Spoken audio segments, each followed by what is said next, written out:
4 children in the head and 2 parents. He accidentally shot his wife while they were in bed, and he proceeded to stab her to death as well as strangle her to death. He commented that he would have the police shoot him. He was armed and threatening, quote, suicide by cop. In March 2020, police in Hamilton County, Ohio, were searching for Terry Blankenship after a domestic incident in which he made concerning statements and was considered a potential threat. On March 21st, officers attempted to stop him on Interstate 275. As police worked to safely end the situation near Route 4, Kaya Grant, a Springdale officer with 8 years of service, was assisting with traffic control measures. During the incident, Blankenship's vehicle police units. Officer Grant was critically injured and later died. A firearm was later recovered from Blankenship's vehicle, and police confirmed no shots were fired by officers at the scene. Blankenship survived and was hospitalized, which delayed his initial court proceedings. Prior to fleeing the residence, he commented that he would have the police shoot him. Dispatchers put out a bulletin that he was armed and threatening, quote, suicide by cop. A single gun is heard. A loaded .45 caliber handgun was found in the defendant's truck. No shots were fired by police officers at that scene. Mr. Dieters has directed that this case be presented to the grand jury for indictment as a death penalty eligible aggravated murder case. In 2021, he pleaded guilty to aggravated murder as part of a plea agreement in which prosecutors withdrew the death penalty. He was sentenced to life in prison with the possibility of parole after 30 years. Officer Grant continues to be honored by the community, including the dedication of a section of Interstate 275 as the Officer Kaya L. Grant Memorial Highway, preserving her legacy of service. In July 2020, deputies in Deerfield Township, Warren County, Ohio, responded to a 911 call from a relative who said she had not seen her aunt, Stormmy Delehanty, or her husband, Roman Roeszczupkin, for several days. I haven't seen her with her husband in like 2 days, and I go into their room, and I find his body just wrapped up in blankets. When deputies entered the apartment, they found Roeszczupkin deceased inside the home. Investigators soon determined that Delehanty was no longer in the area and had left shortly after the incident. Later that year, a grand jury indicted Delehanty on charges including murder, felonious assault, and tampering with evidence. Authorities launched a nationwide search after learning she had traveled across multiple states. She was eventually located and arrested in Las Vegas, following leads that tracked her movements through Utah and Kansas. A grand jury later indicted her on charges including murder, felonious assault, and tampering with evidence, alleging she fled Ohio following the incident. Decided not to accept that offer. We are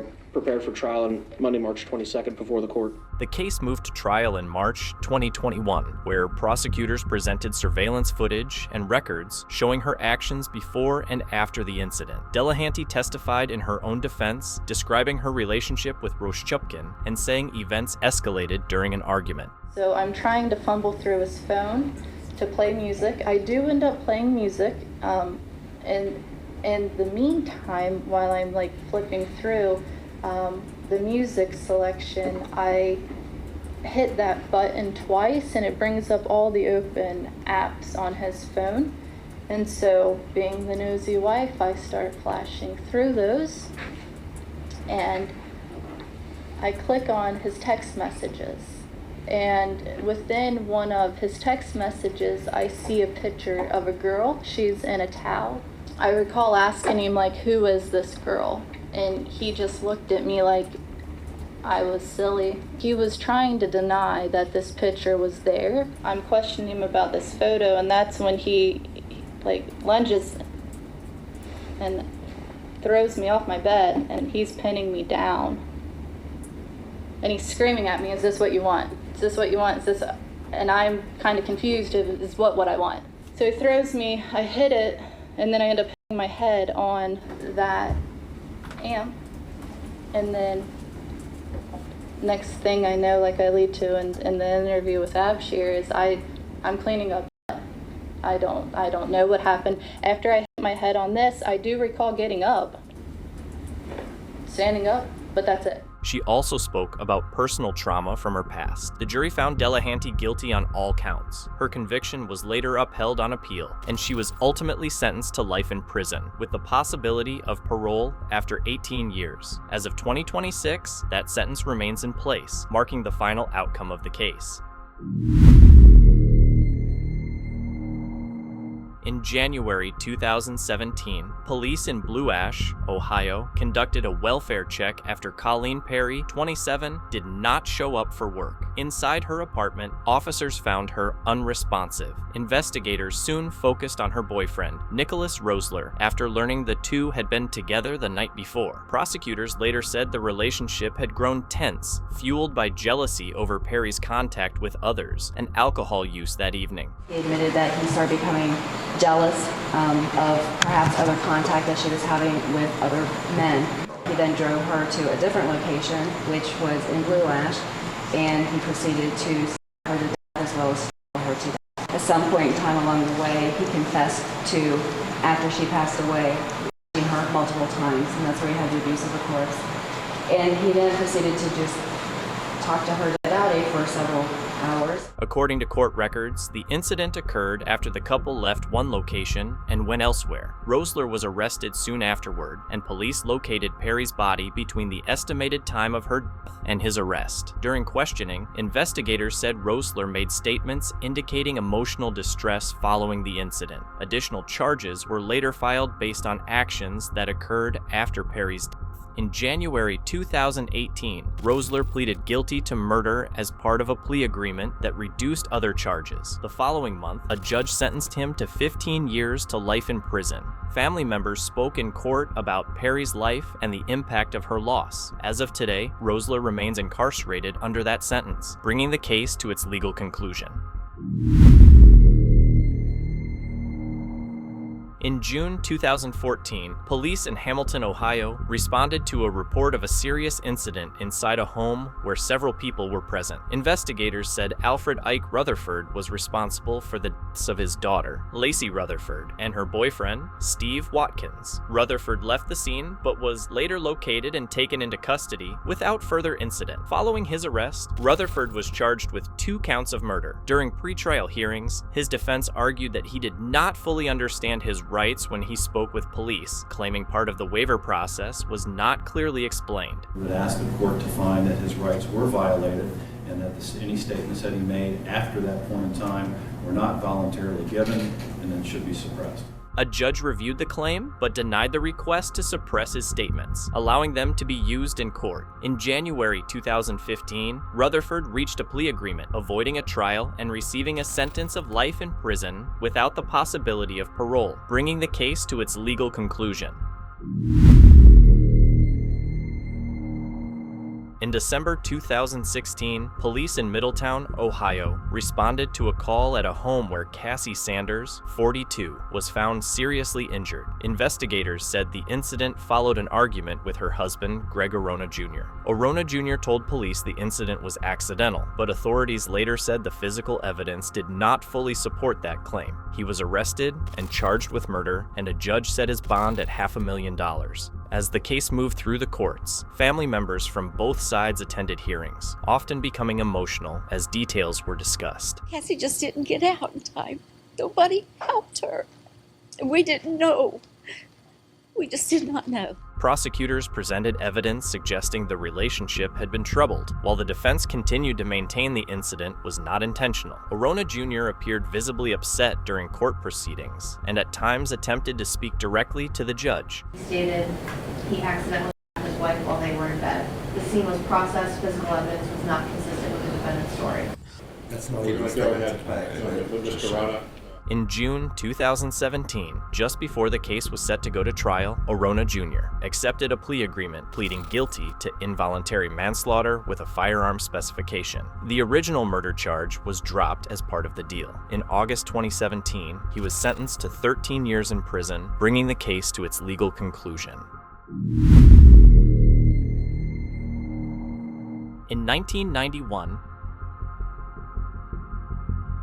Her body was later found in a wooded area near Bright, Indiana, prompting a major investigation. Police eventually focused on Jeffrey Wogenstahl, who was known to the family. In 1993, he was tried in Hamilton County, where prosecutors relied on witness statements, physical evidence, and jailhouse testimony. The jury found him guilty of kidnapping and murder, and he was sentenced to death row. Over the years, multiple state and federal appeals challenged the conviction, but courts consistently upheld the verdict. Decades later, Wogenstahl's defense raised new claims, arguing that investigators and prosecutors failed to disclose certain evidence during the original trial, which they say could have affected how the jury viewed the case. In 2024, the Ohio Supreme Court rejected another attempt to reopen his appeal, but a lower court allowed an evidentiary hearing to review the claims. And we're confident at the end of the presentation of all of this evidence, of all of this hearing, that you will come to the same conclusion that we have, that the outcome of this case, that the verdict has been undermined by the Brady violations. The state of Ohio, we urge this court to reject Wogenstahl's latest gambit for a new trial. Prosecutors maintain the evidence has always been strong, while Amber Garrett's family says the repeated legal challenges reopen old wounds. As of early 2026, the judge is reviewing the case and has not yet ruled on whether Wogenstahl will be granted a new trial. In November 2025, Sharonville police responded to an incident on Providence Way, where 55-year-old Michael Craig was found seriously injured following a dispute. He was taken to the hospital, but later died. Police soon identified Jeremy Eric Van Doren, 37, as the driver involved. He was arrested and charged with murder, along with a separate felony theft charge. Court is going to set your bond on the murder charge at $1 million cash sure to your property, and on the felony theft at $25,000 cash sure to your property. Do you have any questions? Why is it, if I never did, I don't understand something. During his first court appearance, Van Doren appeared confused about the charges and said his attorney was not present. The judge set his bond at $1 million on the murder charge and $25,000 on the theft charge. As the investigation continued, authorities alleged that Justin Fladung, 43, helped conceal Van Doren's involvement after the incident. A warrant was issued, and in early December 2025, Fladung was located and arrested in Brown County, Ohio, with help from multiple law enforcement agencies. He was then returned to face charges connected to the Sharonville case. In December 2025, police were called to a restaurant in Cincinnati's West Price Hill neighborhood just before 11 p.m. Officers found Nawaf Al-Thawadi, 23, an employee at the store, who later died. Police quickly confirmed the incident was isolated and that there was no ongoing threat to the public. By the next morning, the restaurant was closed as investigators continued their work. Nearby business owners and residents described the victim as friendly and kind, saying the loss left the community shaken and searching for answers. They're the sweetest people. Whenever we've needed anything, they're the first to say yes. It's very sad to see that this happened to them and their family. So when I came into work today, it was kind of heavy, thinking, wow, how do we look at this and learn from it and understand it? There are a lot of young men and women that work there, right? That's a first job for them or a continuing job where they are. They're all going to feel this pain, this hurt, right? Police arrested Murphy Tilk, 21, who also worked at the same location and charged him with murder. He appeared in court the following day, where a judge initially ordered him held without bond pending further review. As the case developed, prosecutors added a reckless homicide charge. During later hearings, Tilk's defense described the incident as a tragic accident and presented letters of support, noting that Tilk and Al-Thawadi had known each other for years. A judge later set bond at $250,000 with electronic monitoring. The investigation remains ongoing, while the community continues to mourn the loss of a young worker remembered as kind and hardworking. On August 31st, 2025, police in Millvale, Cincinnati, responded to an incident involving Terrellyn Bowers, 29, and her former partner. Following the investigation, authorities arrested Marshee Luther, 25, and charged her with murder. Officers said the incident followed a dispute between the two women. Luther was taken into custody shortly after, and the case was assigned to the Cincinnati Police Homicide Unit. I would just note she's got absolutely no history. She's lived in the area for her entire life. There's nothing to suggest that she is a flight risk. we would ask the court to consider a bond of $100,000 at 10%, and then obviously she can comply with any non-monetary conditions. Luther appeared in court where she pleaded not guilty. Her attorney told the judge that she acted in self-defense, prosecutors opposed her release, and the judge denied bond, ordering that she remain in custody at the Hamilton County Jail. As of the latest update, no motive has been publicly disclosed, and the case is moving through pretrial proceedings with additional hearings expected. In May 2025, Rodney Hinton Jr. experienced a traumatic event when his son, Ryan Hinton, was killed during a police encounter in Cincinnati. The following day, after viewing police body camera footage related to his son's death, Hinton became visibly distressed, according to court records. Later that same day, Hinton was involved in an incident near a University of Cincinnati graduation event that resulted in the death of a Hamilton County Sheriff's deputy, Larry Henderson. Hinton was arrested and charged with multiple serious offenses, including aggravated murder. Prosecutors initially considered seeking the death penalty. As the case moved forward, Hinton's defense raised concerns about his mental health at the time of the incident. During hearings in late 2025, a court-appointed psychologist testified that Hinton suffers from bipolar disorder and said the condition significantly impaired his judgment under extreme emotional stress. I believe Mr. Hinton experiences bipolar disorder and that he was experiencing symptoms consistent with that during the period of this offense. In my opinion, his illness impacted his judgment. My opinion is that his judgment was impaired. Okay. How so? He was overwhelmed with emotion, and he was extremely depressed. I think it made him less capable of managing the absolutely awful circumstances he was in. I believe that his emotional instability under the extreme stress that he was under created significant impairment such that his judgment fell apart. Under Ohio law, a defendant found to have a serious mental illness at the time of an offense cannot face the death penalty. In early 2026, the court accepted that Hinton met this standard, and prosecutors formally removed the death penalty from consideration. The judge also allowed Hinton to pursue a plea of not guilty by reason of insanity.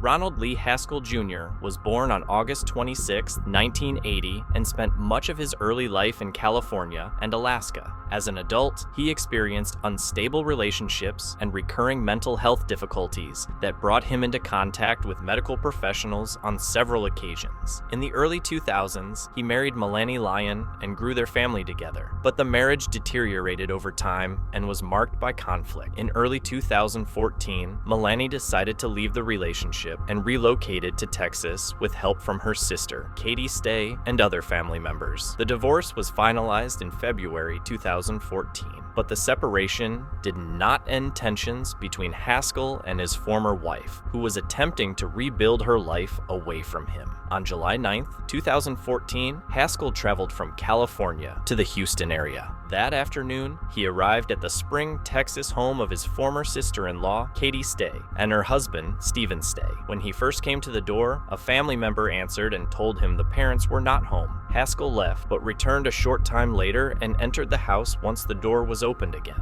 Inside the home were several members of the Stay family. Haskell restrained those present and then opened fire. 6 members of the family lost their lives: Stephen and Katie Stay, along with 2 daughters and 2 sons, Brian, Emily, Rebecca, and Zachary. Another daughter, Cassidy Stay, was also seriously injured but survived by remaining still and later seeking help. Her survival became critical to the investigation that followed. After Haskell left the house, Cassidy was able to call 911 and report what had happened, telling authorities that the attacker might be heading toward other relatives. Police launched a large search and eventually located Haskell later that day, following a prolonged vehicle pursuit. He was taken into custody without further loss of life. Haskell was charged in Harris County with capital murder for the deaths of the Stay family members. During early court proceedings, he appeared emotionally overwhelmed and at one point required medical attention in the courtroom. As the case moved toward trial, prosecutors assembled evidence showing his movements before the attack, his actions inside the home, and the events that followed, while the defense focused heavily on his mental health history. Cassidy Stay testified during the trial, recounting the moments inside the house and how she survived. Her testimony provided the jury with a first-hand account of the attack and was a central part of the prosecution's case. The defense cross-examined her, but did not dispute that she was present or that Haskell was responsible for the shootings. On September 26, 2019, the jury found Haskell guilty of capital murder. The trial then entered the punishment phase, during which jurors were asked to decide between a sentence of life in prison without parole or the death penalty, as required under Texas law. July 9th of 2014 wasn't just a bad day for him. It's a prime example of who he has always been and who he will always be. An abusive, angry, violent, manipulative, selfish, narcissist, blame-shifting monster. July 9th encapsulated all of that for you. But you've now had the opportunity to learn a lot more about his life and a lot more than just about July 9th. And you now know who he truly is and how he is never going to change. And what's worse, and what the evidence has shown you, is he doesn't want to. And that makes him infinitely more dangerous and infinitely more scary than most people. Because most people recognize when they cross over the line that they've crossed over the line. He didn't just cross over the line, he jumps over it. And then he looks back at you and says, "Judge me lest you be judged." He shifts blame. He manipulates. He doesn't accept responsibility. He has never accepted responsibility. Ever. Not one time for this. And I would encourage you to find anywhere where he's accepted responsibility for anything in his life. It's not there. And not only can he not accept responsibility for what he's done, but he can't feel bad about it. He shot 4 children in the head and 2 parents. Shot another girl.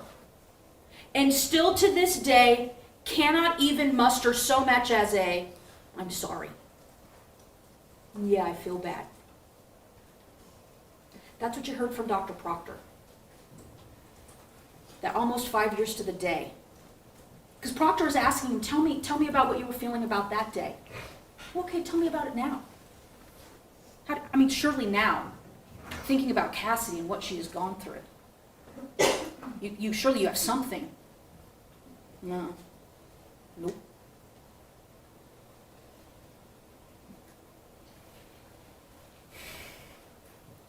Ladies and gentlemen, this is a decision that we knew when this case came in July 9th of 2014, that we were probably going to seek the death penalty.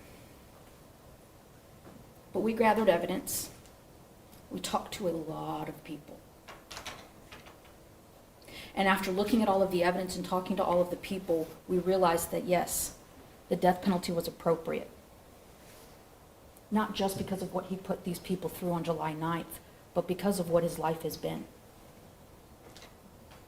I'm not asking you to make this decision out of anger. I'm not asking you to make this decision out of rage or vengeance or to make you and turn you into a lynch mob. That's not what I'm asking you to do, and that's not what these ladies are asking you to do. We're asking you to look at the evidence and follow the law. And the evidence is clear in this case, that the answer to special issue number 1 is yes, and the answer to special issue number 2 is no. So let's talk a little bit about special issue number 1, what we call that future danger question. That there is a probability that the defendant would commit criminal acts of violence that would constitute a continuing threat to society. And we talked to you about in voir dire, each and every one of us, about the offense itself being enough. That if they're capable of doing this, then they are capable of doing anything. And Kaylynn's going to spend some more time talking to you about that. But I'm going to talk to you about the other evidence, the other societies, the other things that we know about this case that tell you to answer that question yes. Because when you think about it, in every single society that he has ever been in, he has committed acts of anger, threats, manipulation, and violence. Think about it. Think about his home life. The woman that he chose to marry, the children that he chose to have. His own flesh and blood. And what did he do to them? He basically abused and tortured them in every way he possibly could for years. And she came in here and she talked to each and every one of you. And she explained some of the abuse that she had been through. And you heard about what it took and what she went through and why she stayed. But you also heard some other things. That after she left him, he started to get angry. He started to threaten more and more. It wasn't enough to just threaten her in the marriage. He starts putting together the plans and starts plotting and starts creating the best way to do this. And then you heard from those jail calls. And I just wanted to give you a sample of the jail calls because I did not want to bore you with 200 phone calls. But I give you a sample of those calls, kind of one from each year, so that you can hear what he's talking about, what he sounds like. And what is he talking about in those jail calls? He's talking about stalking Melanie. He's telling his mom exactly where she lives, what she's driving, what she does for a living. And I find that odd, ladies and gentlemen, because he's having that conversation in December of 2014. This is over a year and a half after she's left him. And she has made it abundantly clear to you that she tried to do everything that she could to minimize the amount of information that he had on her and those children. So much so that she had them talk to him in a closet or in a dark space so that he couldn't figure out where they were. And yet he knows all of these details about her, despite her best efforts. And then you hear further jail calls a year later. I don't want to hear about her. With still the angry tone. You hear a call another year where his mom starts describing to him about a divorce that a family friend is going through. And what's his response? She's a spiteful bitch. He is still angry 4, 5 years, 6 now that she's left him. He's still angry. Criminal acts of violence, continuing threat to society. But not that home life. That's not all that he has done. But wait, there's more. There's his own family, his own parents that have given birth to him, his own brothers and sisters that he has grown up to. And what has he done to them? He has continued to abuse them as well. His father has cancer surgery, and what does he do? He tries to throw him down a flight of stairs because he didn't get him the right fishing license. When he starts verbally abusing and attacking his mom, his sister steps in and says, hey, no, and goes to confront him. So what does he do? He assaults her. He assaults his dad again. And then when his mother makes the ultimate mistake that you can never make with him, which is to take Melanie's side or to confront him, and he nearly kills her by choking her to death. That's his home life. That's his domestic society. He has abused, manipulated, and been violent all throughout that. And make no mistake, ladies and gentlemen, that's because of choices that he was making. All of those were individual choices that he continued to make. And then what would he do? Shift the blame. Well, I was tired, I was stressed. It was their fault. Still can't accept responsibility. But surely in his work society, he'd be better there too, right? No. You got to hear from people like Bryce and Todd, Ben. You got to hear about how he could be one of those guys who could go from 0 to 11 like that. But you also know he's the kind of guy that can slow burn and that can plot and can plan. And that's what makes him infinitely more dangerous, because you never know which angry Ron you're going to get. Are you going to get the 11 in an instant, or are you going to get the guy who's been plotting and planning to come after you? In work, his own work society, the places and the choices that he chose to go to, that he chose to get work from, still abusing them, still responding violently, threatening to co-workers because of his actions of pinning them in and trying to give them unwanted sexual advances. Well, surely in the hospital he'd be better, right? There's a hospital society that's at play here, right? The defense wants you to believe that that's at play. What's he doing in the hospital? He's lying to the doctors, he's manipulating the doctors, he's not following their orders. But that's not enough for him. No. He is still threatening. He's still trying to commit criminal acts of violence. He's threatening to flip over tables. to chunk medicine bottles at people. He's threatening to kill his family. Well, surely the jail society, right? He'll be good there. We've charged him with capital murder. He knows this is a death penalty case. He knows we're watching and listening. He'll behave, right? Nope. Now, ladies and gentlemen, you heard from the detention officer and from the doctors that he's not in general population. He is in an aggravated, secure lockdown facility within the jail. There's not much farther he can go. There's not many other places that he can go that the jail can put him when he misbehaves. He's pretty much stuck in that spot. So when he threatens the detention officer, the jail does the best that they can with what they have to work with. And so they say, no, sir, you don't get your commissary, because don't you know that's the thing that's probably going to irritate him more than anything, is that he doesn't get what he wants when he wants it, because that's what we've learned about him, right? So they take that away from him. But here's how you know the jail took it seriously, is that they removed that detention officer from that part of the jail, and he never goes back. Because they know what he is capable of. Because they know that when he threatens, it's really more of a promise. And they don't want to put Detention Officer Castillo in a position where he might get stabbed from behind, because that guy's on the slow burn. There isn't a single society that he has ever existed in that he is not violently hurt or threatened to hurt somebody. And that is a criminal act of violence that constitutes a threat to society. You have more than enough evidence other than the offense alone. You have more than enough evidence. And that's really and truly what this is about.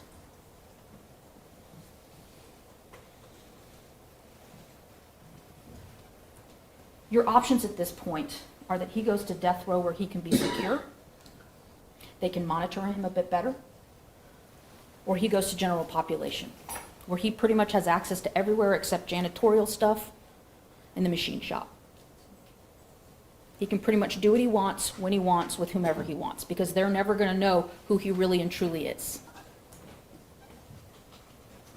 And if he's behaved this way in every single different society, in every single position that he has wanted to be in, that he has chosen to engage in, and how his response, what makes you think he is not going to behave that way when the day comes? Because you know it will. Even their own expert had to admit it, that he's going to get angry, that he's going to get disappointed, that he's going to get frustrated. It's coming. It's a guarantee. Their expert said it's guaranteed. What their expert doesn't know, but what you know and what they well know, is how he responds when he gets put in that position. How he responds when he is angry, disappointed, and frustrated. If you think he couldn't follow our rules out here, what makes you think that he's going to follow the rules in there? What incentive does he have? Now, the defense seems to want you to believe that he's not a future danger because, well, he's medicated, he's going to be fine. But that sort of falls apart because, one, you can't guarantee he's going to take the meds. And two, does he even really need them? And that's why I brought Dr. Hansen in here, to talk to you a little bit about that. Because yes, if you look in the jail meds in 2015, she continues as Zyprexa. But in 2016, when he hasn't been taking his meds for 4 or 5 months, she takes a closer look.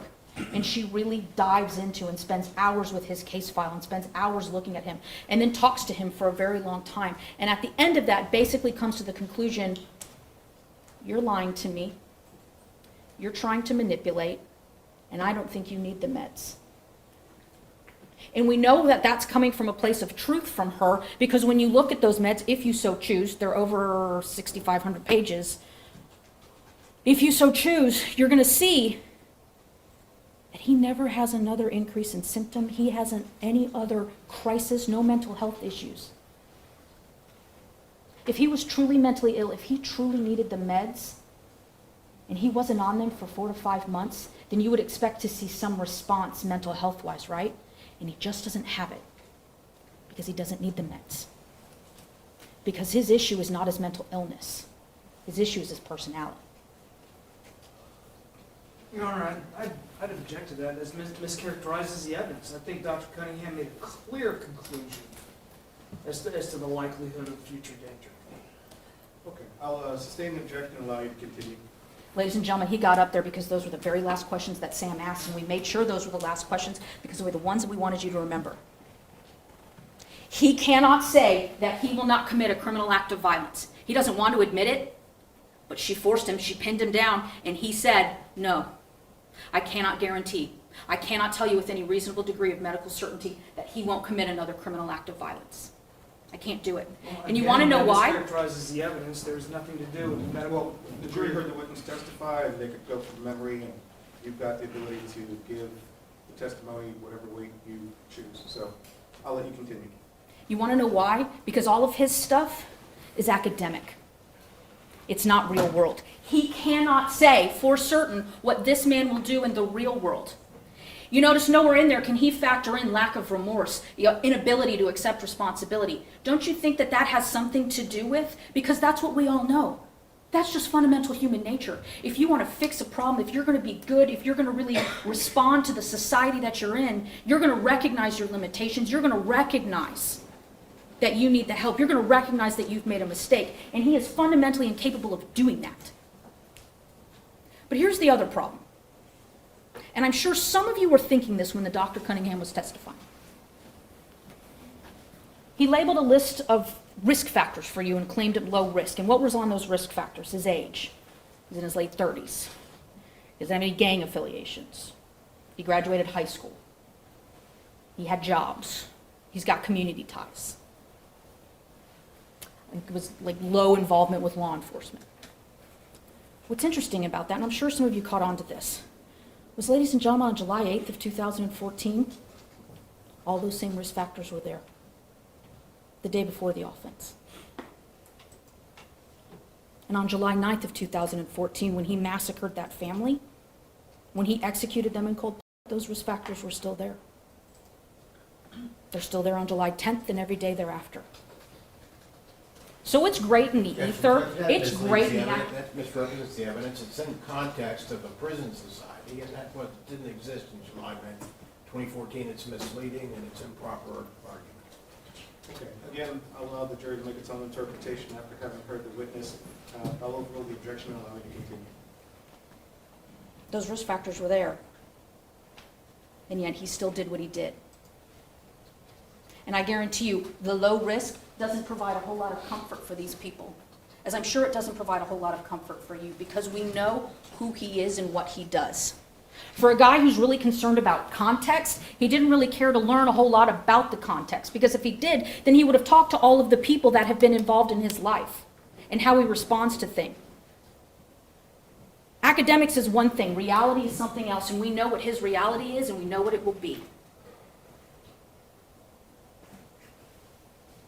We know that he will be a continuing threat to any society that he is in. You know it. The law and the evidence has proved that to you. Because, ladies and gentlemen, if he can't follow the basic criminal rules, theft, assault, murder, if he can't follow the basic common decency and common morality rules, you shot children and called it collateral damage. If he can't even follow the rules of his own religion, he gets excommunicated because of this. What makes you think he's going to follow the rules in prison? You have no evidence to believe that he will. You have a whole lot of evidence to believe that he won't. The answer to special issue number 1 is yes. It's yes today, it was yes yesterday, and it will be yes tomorrow and every day thereafter. So then you're asked to go to special issue number 2. Do you find anything sufficiently mitigating considering everything that you've heard? And ladies and gentlemen, I would submit to you that the question isn't, does his life have value? That's not what this is about. Because unlike him, we all recognize that life has value. And if it was truly about whether or not his life had value, we wouldn't need you, we wouldn't even need to be here. It's about whether or not, based on the law and the evidence, what track he is going to. And I would submit to you, if you really truly think about what is sufficiently mitigating about this case, what sufficiently mitigates Cassidy saying what happened to her? What sufficiently mitigates that poor girl having to come in here, look at him, and tell each and every one of you about her single worst day? What sufficiently mitigates the fact that she will always, in some part of her deep down, still be that 15-year-old girl in that living room? his dyslexia, in fact, he was a Boy Scout, he was a good guy in high school. No. They want you to believe it's the mental health, his mental illness. But ladies and gentlemen, you have learned probably way more than you ever wanted to know about mental illness. And you know that his issue is truly his personality disorders, his cluster B manipulative narcissism with antisocial traits. And you learn from the doctors that that can cause depression because when things don't go his way, when his ego and his self-esteem get hit, he gets depressed. Ladies and gentlemen, I don't dispute the fact that in June of 2013, when Melanie left him, he got depressed. That's a depressing event. But what you have to remember is they left because of his choices and his actions. He is the reason we are all here. He is the reason that we are all united. It is because of him.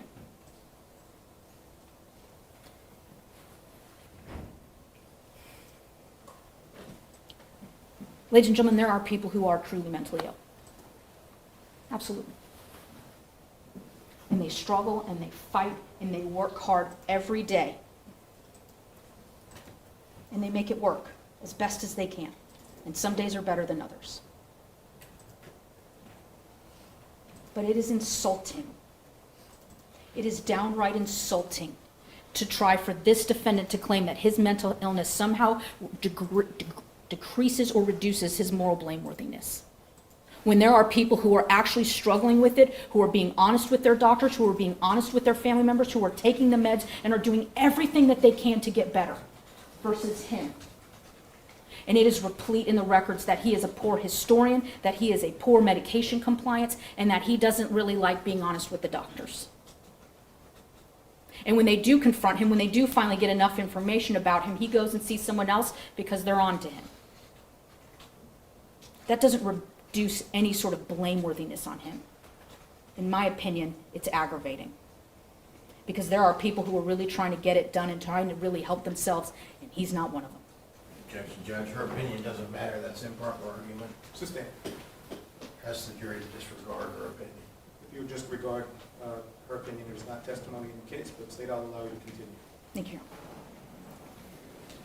We knew this day was coming.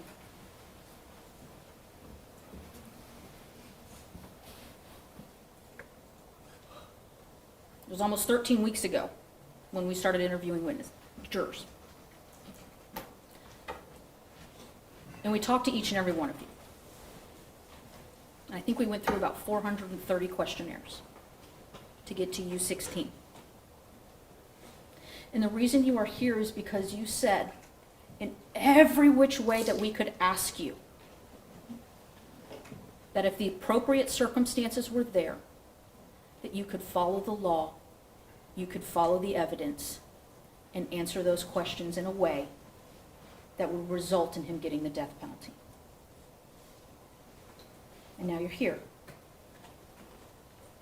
And Sam and Kaylin and I all had confidence then, and we all have confidence in you now. Prosecutors emphasized the severity of the crime and argued that Haskell would remain a danger in the future, while the defense again urged jurors to consider his mental health and personal history as mitigating factors. Afford and have afforded Ron Haskell a due process, a right to counsel, a right to cross-examine witnesses, and a jury trial. You have been impaneled as part of that due process to make the decision in this case, and what is Texas justice in the year 2019. But as I stand here before you, I'm very nervous. I'm nervous because I don't know that we have the capacity as human beings to be just in a case like this. You know, the most important instruction in this court's charge, in my view, is at page 2 and 3. You are instructed not to be swayed by mere sentiment, conjecture, sympathy, most important, passion or prejudice, public opinion or public feeling.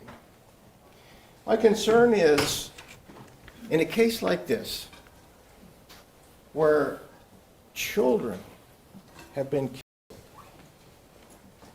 do we have the human capacity to be reasonable, rational in our process?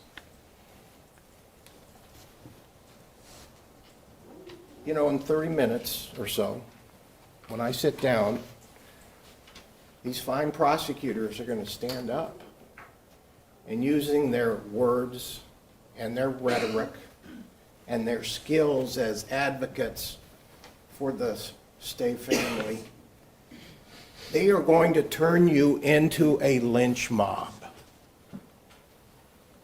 You know, they'll disguise their arguments based on future danger. And they will disguise their arguments with the absence of any sufficiently mitigating circumstances.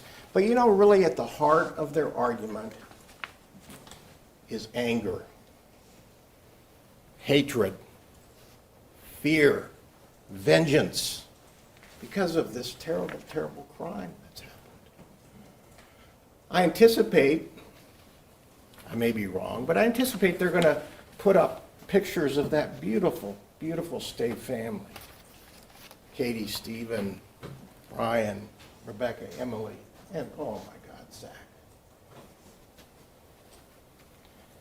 They may show you pictures of the autopsy and the brutality of the acts of this man. Again, to turn you into that lynch mob, to stoke your emotions, your prejudices, anger, fear, vengeance, hatred for the acts. But you know, there's one unalterable, uncontrovertible fact. And the truth in this case is, like Ron Haskell, you're never going to eliminate the grief that the Stay family is going to have for the rest of their life. Ron Haskell is not going to make that grief go away. Now, it may make them feel better for a second, but that's not going to last. You know, Cassidy, Tom, Melanie, the friends and family of the Stays are going to have that grief every day for the rest of their lives. You know that. You heard that from the witness stand. And it's terrible. But Ron Haskell isn't going to change that. Past violence in the community is not strongly or consistently associated with prison violence. Current offense, prior convictions, escape history are only weakly associated with prison misconduct.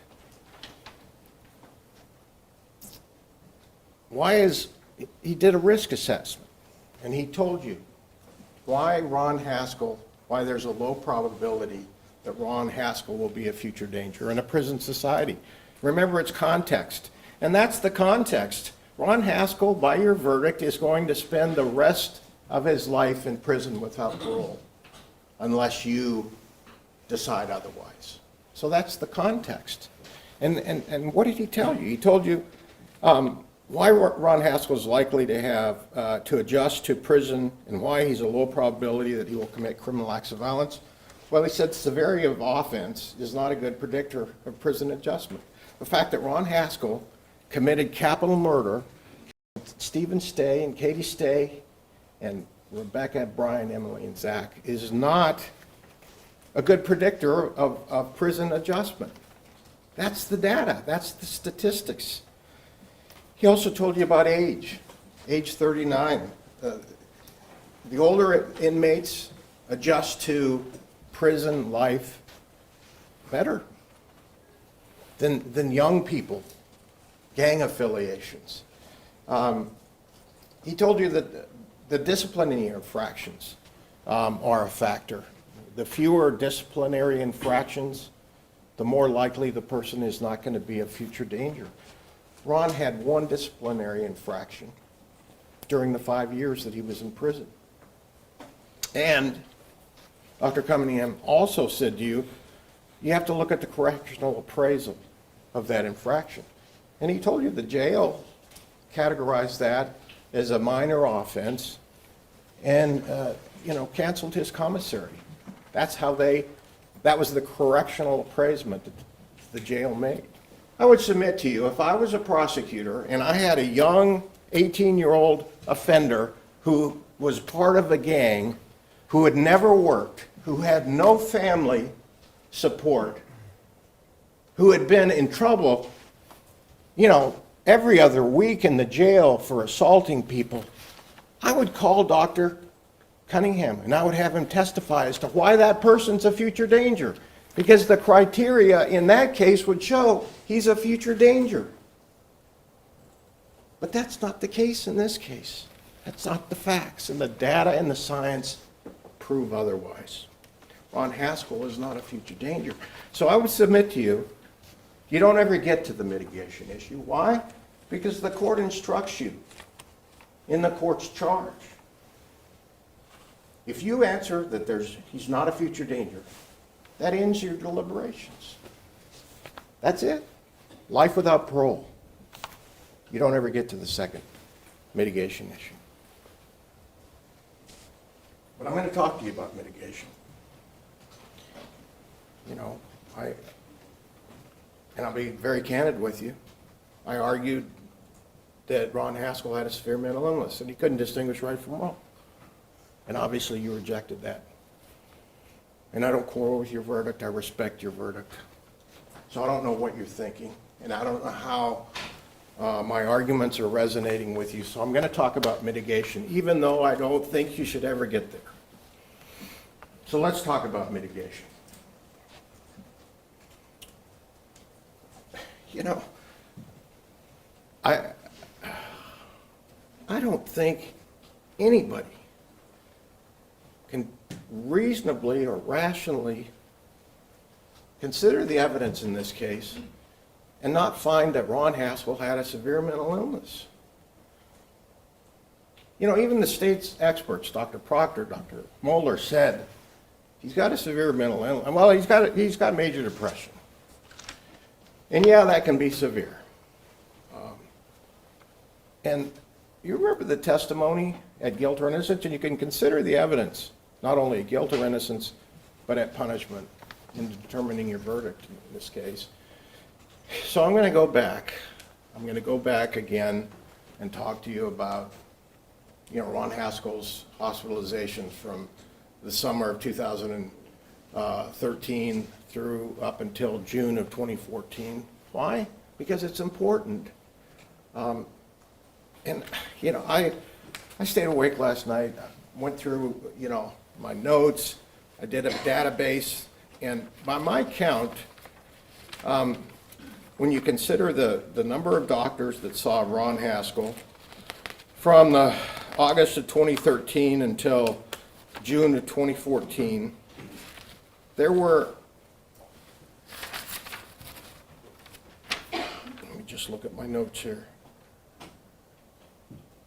There were 14, at least 14 psychiatrists that saw him. That's page 26 and 28, Defense Exhibit 21. Dr. Warnerke saw Ron May the 1st, 2015. Diagnosis bipolar disorder. Most recent severe depressed mood swings, chronic anger, mania.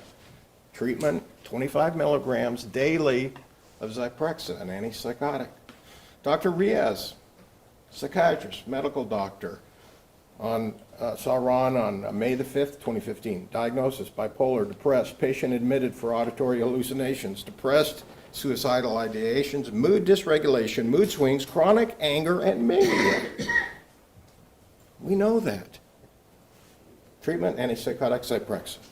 That's at page 20 and 21, Defense Exhibit 21. Dr. Hansen saw Ron on June the 8th of 2016, major depressive disorder, severe with psychotic features, personal history noncompliance, treatment increase, Zyprexa 15 milligrams, patient improved compliance from last encounter, where he was refusing all medications, although still doing well, will increase the Zyprexa to 15 milligrams for now and follow up in 2 months. This is the Dr. Hansen who said, oh, he was malingering. You know, I'm a doctor, I have a Hippocratic oath to do no harm, but I don't believe him, he's malingering. And yet she continues to prescribe antipsychotics and suppression. I want to know who got to her. Maybe she knows about the case. Maybe she's not biased. That's outside the scope of the record. It's improper. overrule the objection, but... I submit that Dr. Hansen's credible, not Your Honor, credible. keep your ears open for any other objections from the defense. I'll let you go from the state, however, I'll let you continue. Dr. Hostel saw Ron Haskell May the 25th of 2019. Noted, today patient reported that he's doing okay. Overall, though, feels depressed and anxious at times. He states he wants to stay on the Celexa because it has a positive benefit. The medical records. That's not in Defense Exhibit 21. I overlooked it, but it's in the disc. Look at it, April 25th, 2019. That evidence is not consistent with feigning mental illness, malingering. And remember also with regard to the hospitalizations from August of 2013 until June of 2014, even the state's own experts, Dr. Proctor and Dr. Moeller said, you remember the feigning criteria in the DSM-3 and DSM-4, where it says you have to look at the motive. There was no motive. They admitted no motive back in August 2013 through June of 2014. There's no motive for him to feign mental illness. The only conclusion that you can make is Ron Haskell has a severe mental illness. Now, what weight you assign to that severe mental illness, that's your decision. But I would submit to you it's mitigating. And why do I say that? Remember the testimony about severe mental illness. It's a biological brain disease. They don't know for sure what the cause is, but you remember the testimony from even the state's experts agree and admit that there is a dopamine theory. The dopamine theory is that there's too much dopamine in a psychotic brain. It affects the limbic regions of the brain, and the D2 receptors, transmitters get all out of whack because of too much dopamine. What does the antipsychotic medicine do? It suppresses the dopamine. So the receptors, the neurotransmitters work. So it reorganizes how the brain interprets data. Remember a psychotic brain, a touch is a sound. The brain neurotransmitters are messed up. It's real. Ron Haskell did not choose to have a severe mental illness. You remember Dr. Cunningham say, well, there's some volition in terms of Ron Haskell's conduct, but it's not free will. Why? Because his brain doesn't work properly. He's severely ill. So you have to consider that evidence in determining whether he should be held purely culpable. Isn't that a factor that reduces moral blameworthiness in this case? It's one thing for all of us to sit here and have healthy brains and pass judgment. I wonder how many of you know people that have a severe mental illness. You don't know what it's like. I know. I have experience with people. And I hope you know and know people that have had severe mental illnesses because Sustain the objection. Let's move on. it's real. And it reduces moral blameworthiness.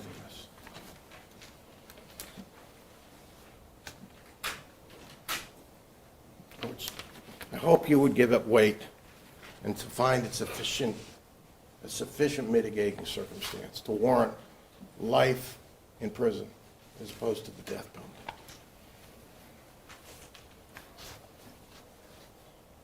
In the Middle East, 2019 years ago, a crowd of people were charged with the responsibility of judging a woman who'd committed a crime. And a voice stood up and looked at that crowd of people and say, "You who are without sin, cast the first stone. Put down the stones, walk away." have the emotions, if you're going to be controlled by emotion, of love and compassion and forgiveness, as opposed to hate, anger, and fear. Thank you. Thank you, Mr. Durham. And rebuttal from State. After deliberating, the jury determined that Haskell posed a continuing threat and that there were not sufficient mitigating circumstances to spare his life. On October 11, 2019, Ronald Lee Haskell Jr. was sentenced to death. In the years since, Cassidy Stay has spoken publicly about the long process of recovery and her efforts to move forward after losing most of her family. Haskell remains on death row in Texas, where his sentence reflects the jury's conclusion that the evidence supported both his guilt and the finding of future dangerousness under state law. Big thanks to our viewers for joining the courtroom journey with us. Your interest in the stories of justice is what keeps our channel alive.